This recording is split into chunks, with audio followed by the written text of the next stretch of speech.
Well, time for another episode of 42nd Street Pete's Grindhouse, and I'm having a wild week, and it's only Tuesday. Go figure.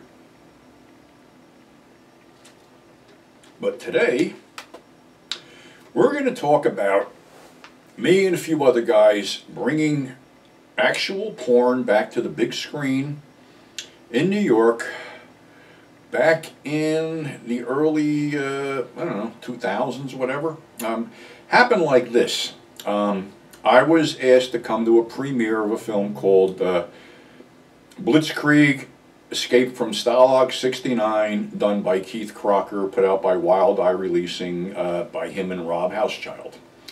So I went to the premiere. It was a Nazi-ploitation film, a modern one, which was pretty gross and disgusting, but actually worked. And I formed a little friendship with Rob, Keith, and Lee Peterson, the guy who used to run the Pioneer Two Boots Theater down on the Lower East Side. So other things were happening. They did a couple other shows, and we decided that we wanted to bring porn back to the big screen after it not being on the big screen for 25 years in New York. And what happened was I had purchased a film off eBay called Dear Pam, which was a John Holmes film shot in New York, directed by Roberta Findlay. And we checked, there was no copyright on it, so we had it copywritten. I put it out in, let me see, put it out in this collection, 42nd Street Pete's Signature Performer Series, the John Holmes Collection. If I could just get that in there, go back, you know, whatever. But anyway, 2-disc set, the movie, and a bunch of Holmes's loops. Well, about a week after I put it out, I get an email from some creepy bastard who claims he was friends with Roberta Findlay, and she's the copyright holder, and I hate to bust your bubble, but I'm going to tell you to put this out. Well, this creepy bastard ran over and told her I put it out, and of course there was some legal action taken, and we were in the right because we copywrote it and she didn't, so sorry. But anyway, this creepy little bastard, how creepy was he? Creepy enough to be removed from Diane Thorne's table at a convention because he just refused to go away, stood there staring. That's how creepy he was. And I sort of ripped him a new asshole on Todd Sheets' Night Watch Radio back then. I don't know when it was, but it was pretty special. But anyway, we had done, there was two things going on.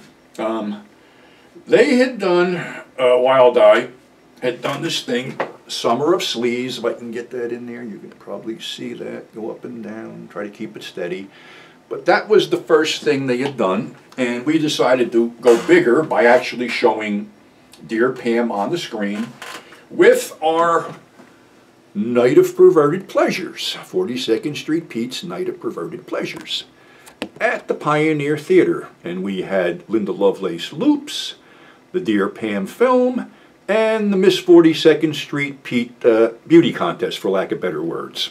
So anyway, we run this thing, and we packed the full house. The Pioneer held about 110 seats. We filled them, I think there was standing room only, and half the crowd were women. So, unbeknownst to me, one of the fans had made a connection with Jamie Gillis and brought Jamie down. So I was going to do a little, you know, quiz for prizes type thing, so I put Jamie into the mix. We sat in the theater.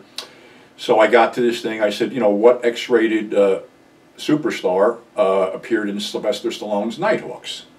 So nobody got it. I said, well, it was Jamie Gillis. He's here right now. Jamie just came out of the crowd, went up to the front of the theater and did an impromptu Q&A session that lasted about 45 minutes, which was very cool. So then we had, you know, the Miss 42nd Street. How did I do this? The Miss 42nd Street contest. Come dressed like an old school coos and claim your trash throne.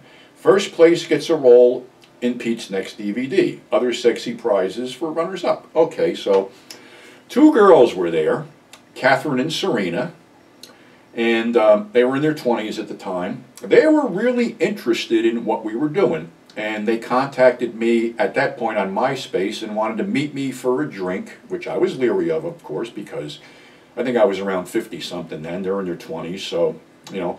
My suspicious mind spelled set up, so I got a hold of Rob, and he says, well, let him meet us where I work, and we'll just go down to a bar. So we met him. We went down to this bar, the Holland, which was all cool, and we all got along, and I had taken them up to Cinema Wasteland twice, but there's a backstory to that. We were drinking at the Holland, and it was my birthday, and I met them over there, and for some reason I was drinking shots of blackberry brandy, which I'll never do again. And one of the old barflies looked up and said, hey, I think it's really nice that your daughters brought you out for a drink on your birthday. So I'm looking at this guy going, I'm thinking, you know something? We can work this. So when I took him to Cinema Wasteland, I passed him off as my long-lost daughters. And we ran that angle for a couple years till, you know, it fell through. But anyway, here's a picture of me and the girls at the Holland, and I am looking maybe a little bit stoned, I don't know why. But yeah, they were cuties, they were nice, and I actually did get them on one of my DVDs. I didn't want to get them into this hardcore shit, so basically I had bought a collection of Joe Bonica films, you can look that up, and had them on my Busty Bombshells of the Atomic Age DVD. Now, any of these DVDs, and we even did, actually we did do one commemorating the Night of Perverted Pleasures with the Nooshi Daigar film and with footage from that show. So these are all available on AfterHoursCinema.com or AlternativeCinema.com. I'm sure you guys have already figured that out because things have been selling again, which is nice. So anyway, that's how we brought the porn back to New York City, and we did a bunch of other shows there until the owner told us that they had raised his rent to $25,000 a month, and he couldn't do it anymore. So I think the last thing we did was on a Halloween night, we showed Night of the Living Dead at midnight, and people reacted just the way they did back in '68 when I first saw it. So unfortunately, that was the end of Pioneer, and that was also my segue pretty much out of New York because there was nothing left for me to do there. So that was how we basically brought porn back to the big screen in New York City. And I forgot to mention, in the spirit of things during Dear Pam, one of the guys got a Hummer from his girlfriend right in the theater. So kudos. Something else that has been going on here, I said something about this one of the other episodes. This book came out, Two-Fisted Tales of Times Square. It's fiction I wrote. I only had 50 copies printed because of the cost of printing the book, and unbeknownst to me, to my surprise and chagrin, I sold out in 24 hours. That's my copy I'm holding. I am humbled and amazed at what happened, and I will have another batch printed up in a couple weeks or so as soon as I get some more money in the till, because doing this out of your pocket, you know, sometimes you got to wait for things to happen.